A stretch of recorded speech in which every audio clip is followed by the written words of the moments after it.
Good morning teachers, this is Harish Panchal and welcome to my ESL classes. And today onwards in our school we are going to start one new practice with the students. So mainly class teachers have to perform this activity with their class students, and whenever they are free or in a diary period they can practice about this, or class teachers can call each and every student in front of everyone in front of the class, or they can speak the sentences which they have made. Okay, so without wasting time, let's get started. Okay, so अभी जो मैं आपको बताने जा रहा हूँ, जो grammar topic मैं आपको बताने जा रहा हूँ वो बहुत ही छोटा टॉपिक है, बहुत ही स्मॉल टॉपिक है. ठीक है, तो आज से ही हम अपनी ESL क्लासेस में ग्रामर के टॉपिक्स लेंगे, बहुत छोटे छोटे टॉपिक्स लेंगे, और सभी क्लास टीचर्स इस वीडियो को अच्छे तरीके से देखेंगे, बार बार देखेंगे ताकि उनको अच्छे से समझ में आ जाए. वो खुद भी इसकी प्रैक्टिस कर सकते हैं और स्टूडेंट्स को तो प्रैक्टिस करवानी ही करवानी है, because we will have to give more focus on their English speaking skills. Okay, so the motto of these classes would be Hindi and English, so that you can all understand it in a better way. And these classes would be 6 class onwards. Okay, ये जितनी भी classes हैं जो मैं यहाँ पर provide करूंगा आप लोगों को, वो सभी 6 क्लास onwards के क्लास टीचर्स को परफॉर्म करनी है अपने अपने क्लास स्टूडेंट्स के साथ. और 5th क्लास तक, अप टू 5th क्लास तक दिव्या मैम इंचार्ज हैं, तो वो अपनी एक्टिविटीज अपने हिसाब से करवाएंगे. ठीक है, हालांकि ये जो मैं क्लासेस करा रहा हूँ, छोटी क्लासेस के जो टीचर्स हैं वो भी इसको यूज कर सकते हैं, उनकी लाइफ में भी ये बहुत ज्यादा यूजफुल रहेगा. ओके, सो हमारा जो सबसे पहला जो टॉपिक रहेगा वो होगा use of good at and bad eight. I hope so दिखाई दे रहा होगा इतना. ठीक है, तो गुड एट और बैड एट, जब हम किसी भी चीज को करने में अच्छे होते हैं तो हम यूज करते हैं गुड एट, और अगर हम किसी चीज को करने में बुरे हैं, ठीक है, अच्छे नहीं हैं, तो हम यूज करते हैं बैड एट. ओके, अब इसके स्ट्रक्चर की अगर मैं बात करूं तो इसको तीनों ही टेंसेस में यूज किया जाता है. It is used in all the 3 tenses. If I talk about the helping verbs, so in present it is amar. Present में is amar का इस्तेमाल किया जाता है, and in past we use was and were, और in future we use will be. तो 3 तरीके से हम इस स्ट्रक्चर का इस्तेमाल कर सकते हैं. We can use it in present, we can use it in past, और we can use it in future. And if we talk about the main verb, okay, so what is main verb? Main verb is present participle. Present participle which is known as first form plus ing. ठीक है, तो first form plus ing का इस्तेमाल किया जाएगा, और इसे हम प्रेजेंट में यूज करेंगे तो is am का इस्तेमाल करना है, पास्ट में यूज करेंगे तो was were का इस्तेमाल करना है, फ्यूचर में हम इसका इस्तेमाल करेंगे तो will be का यूज करना है. ठीक है, एक बार अभी इसके सिंटेक्सेस को देख लेते हैं सबसे पहले, और फिर बाद में मैं आप लोगों को बताता हूं कि किस तरीके से आप लोगों को खुद भी प्रैक्टिस करनी है और किस तरीके से आपको अपने स्टूडेंट से प्रैक्टिस करवानी है. ठीक है, सो जब आप सेंटेंसेस बनाएंगे, सबसे पहले सेंटेंस में आपको सब्जेक्ट को यूज करना है. ठीक है, उसके बाद आप इज एम आर को इस्तेमाल करेंगे. आज हम हमारा ये फर्स्ट टॉपिक करेंगे. ठीक है, हम use of is am are with good at and bad at को परफॉर्म करेंगे. इनको हम हमारे आने वाली क्लासेस में परफॉर्म करेंगे. So subject is am are, उसके बाद हम गुड या फिर बैड का इस्तेमाल करेंगे, उसके बाद at and then first form plus ing, and then we will have to use object. So this is your structure. ये आपका स्ट्रक्चर है. इस तरीके से आपको सेंटेंसेस बनाने हैं. First of all you will use a subject in the sentence, after that you will have to use is am are, and then you will have to use good at, bad at, and then first form plus ing, and then object. And if we talk about the subject, subjects कौन कौन से होते हैं आपके? I, we, you, they, he, she, it और any name। ठीक है, तो इस तरीके से हम इनको यूज करेंगे। ओके, एक बार मैं यहाँ पे आपको ये भी बता देता हूँ कि किन किन के साथ आपको इज एम आर का इस्तेमाल करना है। ठीक है, क्योंकि देखो बहुत सारे टीचर्स हैं जिनको पता है और कुछ टीचर्स हैं जिनको नहीं पता है। ठीक है, तो मैं यहाँ पर बिल्कुल जीरो से लेके चल रहा हूँ। ठीक है, बिल्कुल जीरो लेवल से हम स्टार्ट करेंगे इस चीज की प्रैक्टिस। और हमारे स्कूल में as far as my experience is concerned, so students don't use English when they communicate with one another or teachers because of their background or their family background. And as a teacher, if we also speak Hindi or regional language or rural language in front of students, so they will never be able to learn English. Okay, so is का इस्तेमाल हम करते हैं singulars के साथ, जैसे कि ही, she, it और किसी का नाम। ठीक है, एम का इस्तेमाल हम करते हैं आई के साथ और आर का इस्तेमाल हम करते हैं दे, वी, यू और एनी प्लूरल नाउन। इसको हम यूज करते हैं सिंगुलर नाउन के साथ। ठीक है, तो यहां तक की स्टोरी आप लोगों को समझ में आ गई होगी, आई थिंक सो। ठीक है, आज का टॉपिक है गुड एट और बैड एट। जब आप किसी चीज को करने में अच्छे होते हैं तो गुड एट का इस्तेमाल करते हैं, जब आप किसी चीज को करने में बुरे होते हैं तो बैड एट का इस्तेमाल करेंगे।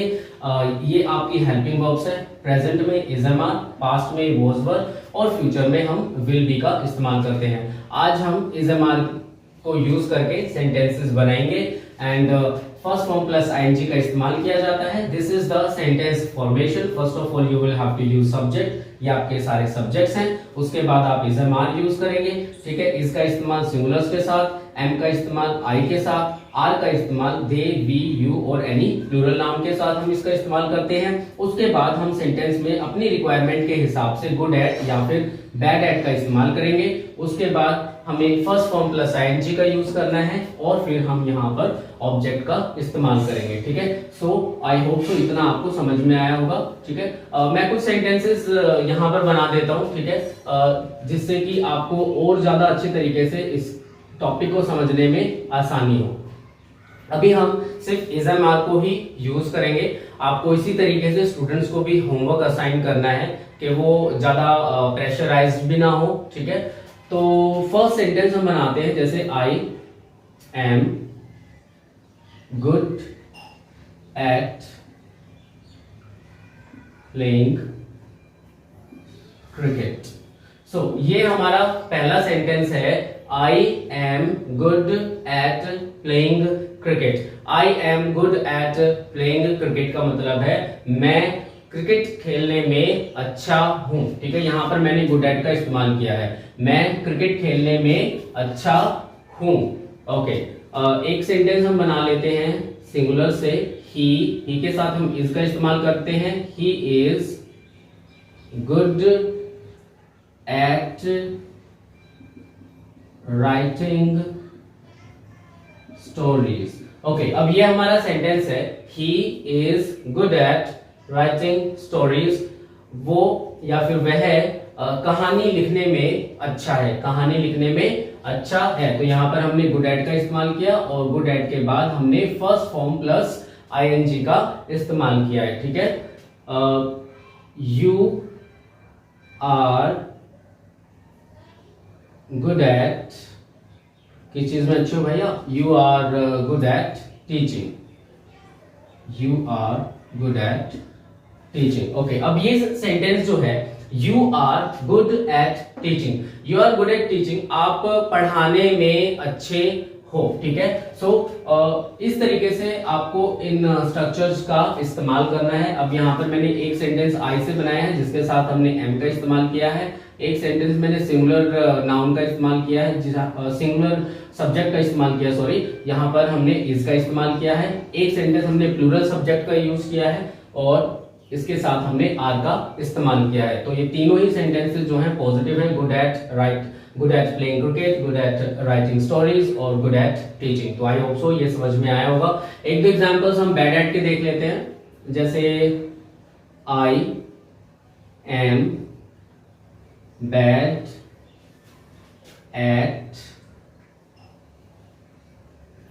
Playing chess. ओके, अब यहां पर देखो, I am bad at playing chess. मैं किस चीज में बुरा हूं? मैं चेस खेलने में बुरा हूं, ठीक है, या फिर मुझे चेस खेलना नहीं आता अच्छे तरीके से। अनदर एग्जाम्पल सिंगुलर सब्जेक्ट से लेते हैं, she is bad at speaking English. She is bad at speaking English. अब इस सेंटेंस का मतलब क्या हुआ? She is bad at speaking English, मतलब वह इंग्लिश बोलने में बुरी है या फिर वो ठीक तरीके से इंग्लिश नहीं बोलती है। They are bad at running. They are bad at running. अब हमारा ये जो थर्ड सेंटेंस है, they are bad at running, मतलब वे दौड़ने में बुरे हैं, दौड़ने में अच्छे नहीं हैं। तो यहां पर पहला सेंटेंस मैंने आई से बनाया है जिसके साथ एम का इस्तेमाल किया है। दूसरा सेंटेंस हमारा सिंगुलर सब्जेक्ट है शी से, जिसके साथ हमने इज का इस्तेमाल किया है।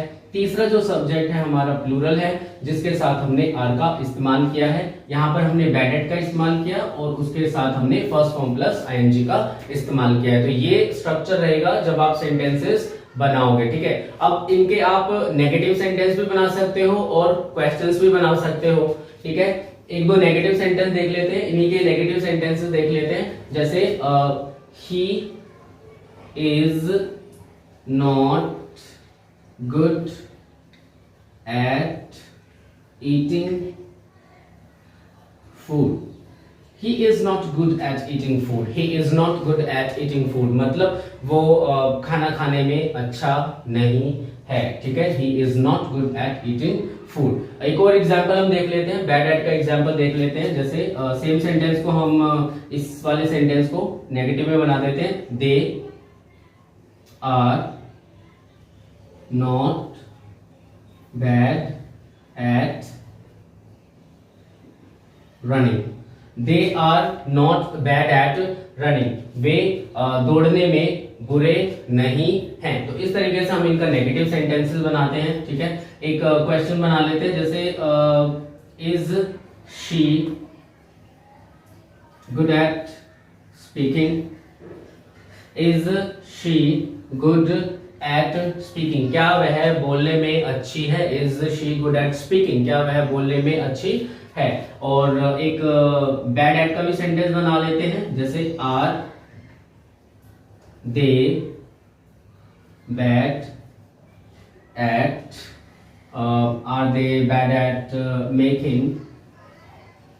Making tea. Are they bad at making tea, क्या वे चाय बनाने में बुरे हैं, ठीक है, क्या उनको ठीक से चाय बनानी नहीं आती है। तो ये हमारे स्ट्रक्चर्स थे, ठीक है, ये हमारे कुछ सेंटेंसेस थे। आज हमने गुड एट और बैड एट का यूज किया है। तो आप अपनी क्लास में सबसे पहले आप इस टॉपिक को बताएंगे कि भाई आज हमारा क्या टॉपिक है, गुड एट और बैड एट। उसके बाद हम इस प्रेजेंट टाइम में करेंगे तो इज एम आर का इस्तेमाल किया जाएगा। उसके बाद मेन वर्ब में हम फर्स्ट फॉर्म प्लस आईएनजी का इस्तेमाल करते हैं। उसके बाद हम ये स्ट्रक्चर स्टूडेंट्स को बताएंगे, ठीक है, और फिर कुछ एग्जांपल्स बताएंगे और फिर उनको बोलेंगे कि आप लोग भी कुछ एग्जांपल्स अपनी नोटबुक में बनाओ और फिर क्लास में सभी के सामने आके अपने सेंटेंसेस को बोलो, ठीक है। तो अभी हम एक छोटी सी शुरुआत कर रहे हैं, ठीक है। तो आई होप सो आप लोग भी इसमें कुछ सीखेंगे थोड़ा थोड़ा और स्टूडेंट्स भी इसमें सीखेंगे। और आगे अभी आने वाली क्लास में जो नेक्स्ट क्लास है उसमें मैं आप लोगों को एक फॉर्मेट बता दूंगा कि किस तरीके से पैराग्राफ लिखा जाता है या फिर किस तरीके से ऐसे लिखा जाता है या फिर किसी भी टॉपिक पे जब हम लिखते हैं तो हमें कौन कौन सी बातों का ध्यान रखना चाहिए, कौन कौन से स्टेप्स को हमें फॉलो करना चाहिए, ठीक है। और स्टूडेंट्स के लिए बहुत ही ज्यादा बेनिफिशियल। तो आई होप सो आप लोगों को ये टॉपिक अच्छे तरीके से समझ में आ गया होगा और किस तरीके से आपको स्टूडेंट्स को बताना है वो भी आप लोगों को समझ में आ गया होगा। आप इस वीडियो को बार बार देखिए और अपने तरीके से आप इसके नोट्स बना सकते हैं, अपने तरीके से इसके नोट्स तैयार कर सकते हैं, जिस तरीके से इजी वे में आप स्टूडेंट्स को इस चीज को करा सकते हैं। ठीक है, तो आपको भी समझने में थोड़ा सा टाइम की जरूरत है और स्टूडेंट्स को भी समझने में थोड़ा सा टाइम लगेगा। तो हम इस एक टॉपिक को हम मान के चल सकते हैं कि 2 या 3 दिन में आप लोग use of is am are और यूज ऑफ गुड एट और बैड एट का कॉम्बिनेशन जो है वो आप लोग 2 या 3 दिन तक आप इसको कराएंगे। ठीक है, तो 2 या 3 दिन के बाद मैं आप लोगों को अनदर जो टॉपिक है इसका यूज ऑफ वॉज और वर, इस पे हम प्रैक्टिस करेंगे। ठीक है, तो आप लोग इस वीडियो को एक बार देख लीजिए, ये स्ट्रक्चर सारे देख लीजिए, एग्जांपल्स देख लीजिए और अपने नोट्स अपने तरीके से तैयार कीजिए। ठीक है, ताकि आप इसको क्लास में अच्छे तरीके से डिलीवर कर सकें। सो आई होप सो जो अभी मैं ये स्टार्ट करने जा रहा हूँ इसका थोड़ा बहुत इम्पैक्ट हमारे ऊपर पड़ेगा, पॉजिटिव इम्पैक्ट पड़ेगा स्टूडेंट्स की लाइफ में भी। ठीक है, और ये जो शिकायतें हमें मिलती हैं बार बार कि अपोलो में इंग्लिश स्पीकिंग ठीक नहीं है, ठीक है, तो इसको हम मिलकर दूर करेंगे। ठीक है, सो 6 क्लास ऑनवर्ड्स जितने भी टीचर्स हैं, 6 क्लास ऑनवर्ड्स जितने भी टीचर्स हैं वो इस के नोट्स बना लीजिए और up to 5th class Divya ma'am will take care of it. ठीक है, सो आई होप सो आप लोगों को अच्छी तरीके से समझ में आ गया होगा। अगर फिर भी किसी को कोई डाउट है तो प्लीज मेरे पास आ सकता है। ठीक है, I am always there to help you out. So thank you so much for your time and have a nice day to all of you. Bye bye, take care.